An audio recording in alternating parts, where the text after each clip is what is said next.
Hello বন্ধুরা, কি অবস্থা? এবার খোয়াবনামা নাটকটি পোস্টার প্রকাশিত হওয়ার পরপরই আলোচিত কেন্দ্র হয়ে উঠেছে। বিকি জাহিদ বরাবরের হরর মুভি এবং সাইকোলজিক্যাল নাটকের জন্য পরিচিত, তাই তার খোয়াবনামা নাটকটি দর্শকের মনে আরও জায়গা করে নিয়েছে। এই নাটকটি অভিনয় করেছেন আপনার আমার জনপ্রিয় তারকা তৌসিফ মাহবুব এবং তানজিন তিশা। শুটিংয়ের অভিজ্ঞতা নিয়ে তৌসিফ মাহবুব বলেন, কবরের মধ্যে রাত ৩টার সময় আমাকে শুতে হয়েছে, আর আমার ওপর ৬টি সাপ ছেড়ে দেওয়া হয়েছে। সবচেয়ে ভয়ঙ্কর বিষয় হলো আমাকে মৃত্যুর মুখোমুখি হতে হয়েছে।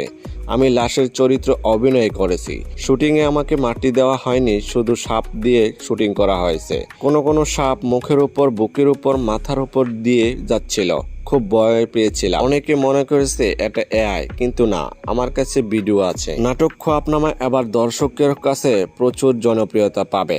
যদি নাটকটি ভালো লেগে থাকে তাহলে লাইক, কমেন্ট এবং চ্যানেলটি সাবস্ক্রাইব করতে ভুলবেন না। আপনাদের সাপোর্টে আমাদের নতুন কন্টেন্ট বানাতে অনুপ্রেরণা দেয়।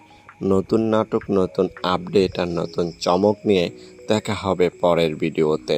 ততদিন পর্যন্ত সবাই ভালো থাকবেন, সুস্থ থাকবেন। ধন্যবাদ।